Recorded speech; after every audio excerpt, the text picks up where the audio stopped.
I've been talking for a while. I'll pause. And I'll read page 8, which is called the intelligence standard. And that's just a way of essentially reorienting how we I guess rate systems. My goal is to really introduce a way to rate systems, right? No, there's a gold standard. I think there should be an intelligence standard. An intelligence standard would be essentially a way to measure the completeness and consistency of a system, to account for the fact that the system will be interoperable, or will be able to work symbiotically with all other systems around it. That's how we account for the interaction variable. So I'll pause for 1 second.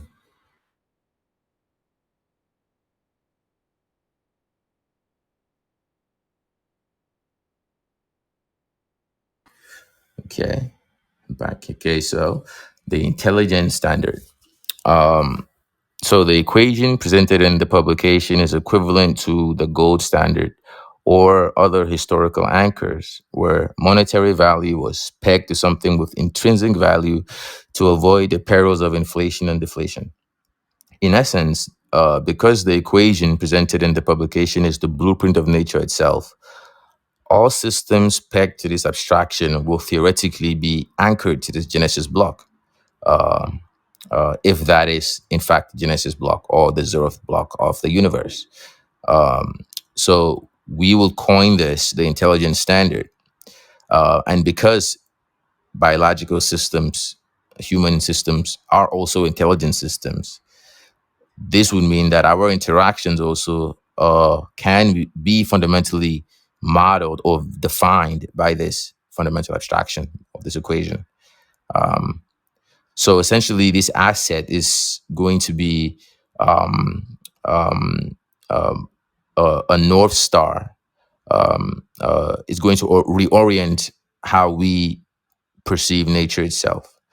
Um, and it defines intelligence, defines intelligence systems, and it defines intelligence interactions, which are the three main components to define a complete and consistent system. So the next on page 9 here, I'm gonna read. Let me see. Actually, I'm going to go to page 10 because page 9 is really short. I'm going to read page 10. Page 10 is on computability. Um, so page 10 here.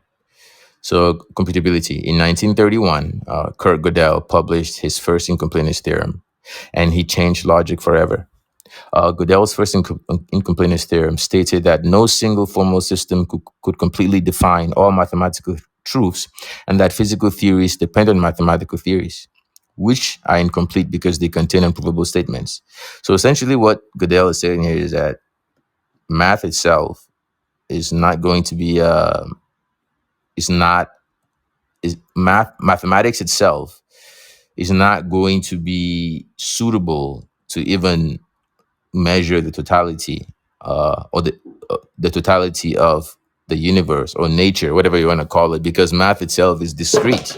Math itself is a discretized representation of something that we're trying to model, and that itself is a limitation. So if our mathematics is in itself limited, then essentially that means a lot of our knowledge systems, if not all of our knowledge systems, would also have this, incomplete aspect of it. And, Kurt Gödel called it incompleteness and inconsistency. And Alan Turing called it incomputability, essentially. And this is something that we see. We see this. We see this duality actually persists throughout all systems. If you go from the incomplete, complete, inconsistent, imaginary, real, physical, this duality, electromagnetism, gravity, this duality persists all the way through the spine of the universe. So, maybe what Turing and Gödel were pointing to is just a fundamental boundary, and this boundary could be how we use, could be our basis for designing a generalized system to model the interaction of everything, uh, um, regardless of perspective or dimension. So that leads to the next page 11 here, where I talk about generalization. Because I believe generalization is obviously going to be key to understanding intelligence. So Gödel. So Gödel's incompleteness theorems, Turing's incomputability theorems, and Markov's normal algorithms were monumental because they pointed out an encapsulating boundary around mathematical theories, finite algorithms, and computable functions, resulting from the incompleteness and inconsistency or incomputability, if we're going to talk about, if we're going to invoke Turing here. So this paper aims to show that that algorithmic efficiency can be more completely determined by not only accounting for the complexity of the computation that the algorithm carries out, but for the algorithm itself. So what I mean by that is that, so a lot of the times we're measuring the efficiency of something, whatever it is. We're measuring the efficiency by measuring how. So as aforementioned, I talked about time complexity, space complexity. So we're optimizing just those two variables because we're trying to optimize what it's going to do. We're optimizing its computation, right? So I guess the point that I'm trying to make here is that, not only do we have to account for what computation it carries out, but the algorithm itself has to be optimal. But now the question becomes, how do we measure how do we determine that an algorithm itself is the most optimal algorithm that exists, essentially the most fundamental algorithm? And that becomes the question, is that okay?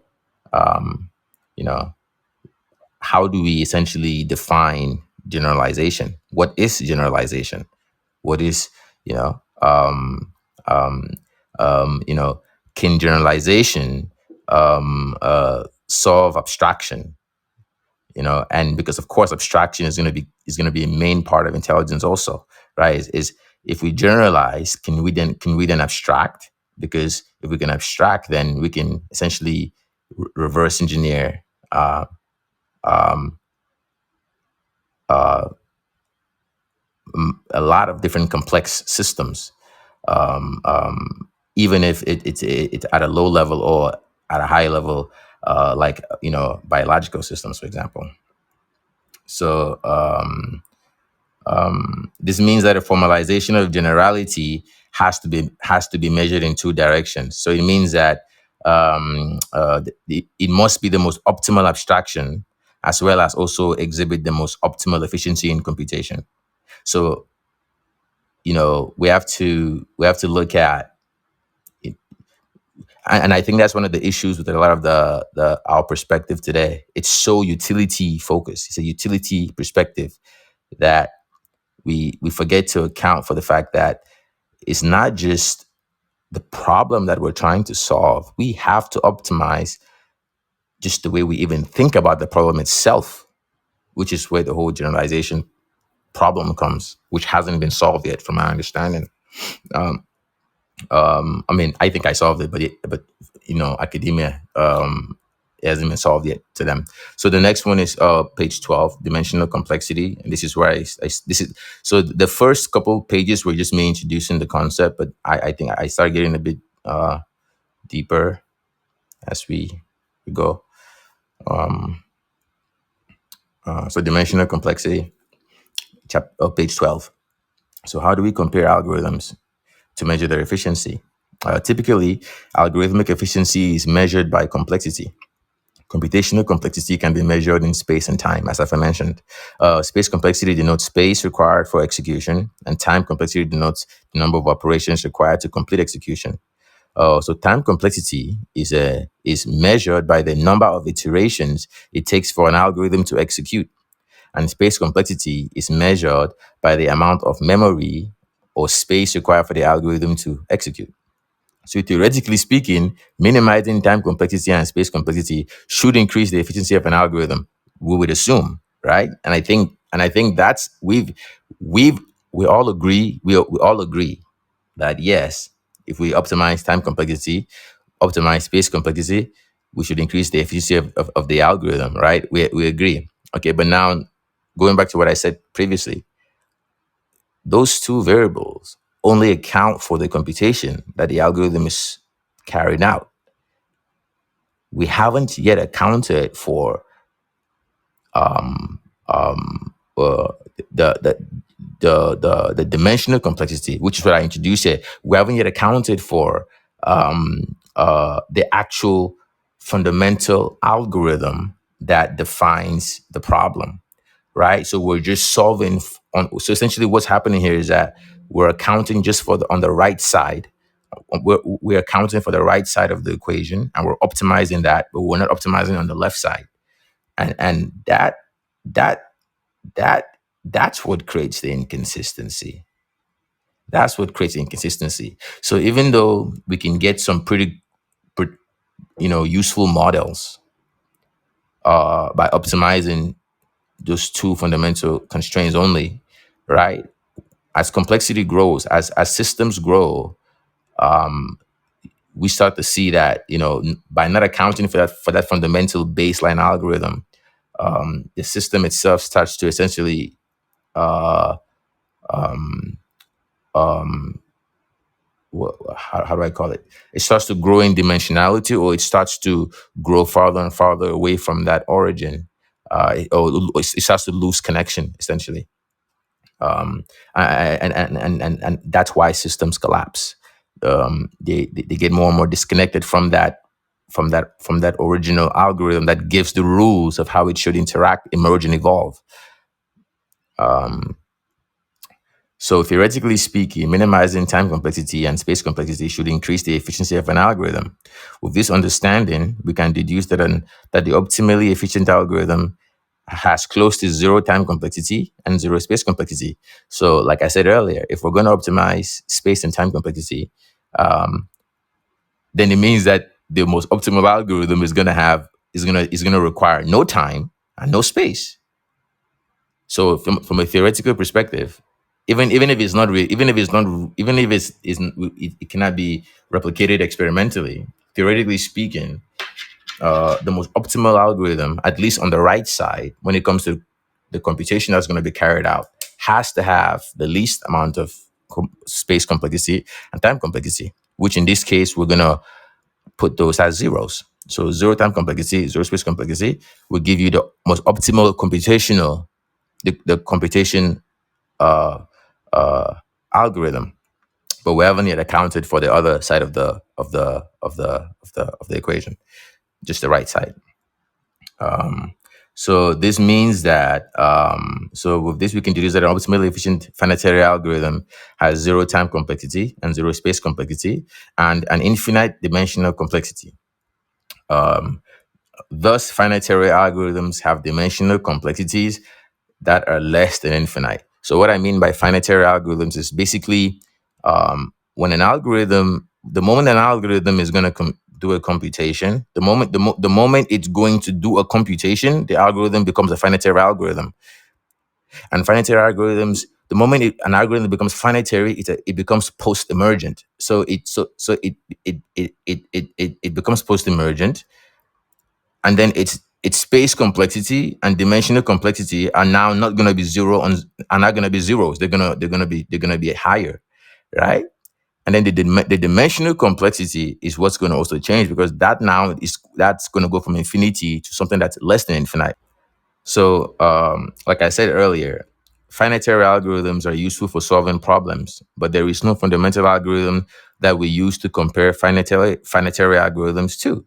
So, as I've mentioned, this makes calculating the efficiency of a finitary algorithm inconsistent and complicated, because we're only accounting for one side of the calculation. We're only accounting for the computation, not for the algorithm itself.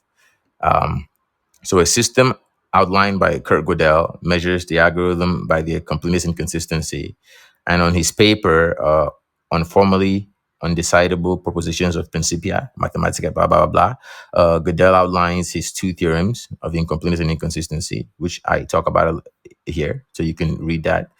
Um, This essentially means that until a complete and consistent theory is deduced to explain emergence to explain emergence, interaction, and evolution, then essentially this door that we've been trying to unlock when it comes to whether it's algorithms, or it comes to the universe, or it comes to intelligence, this door has to be first unlocked. This door has to be unlocked for us to understand, for us to be able to get a complete perspective. And this would mean understanding the emergence, which is a key topic, emergence, interaction, and evolution of systems.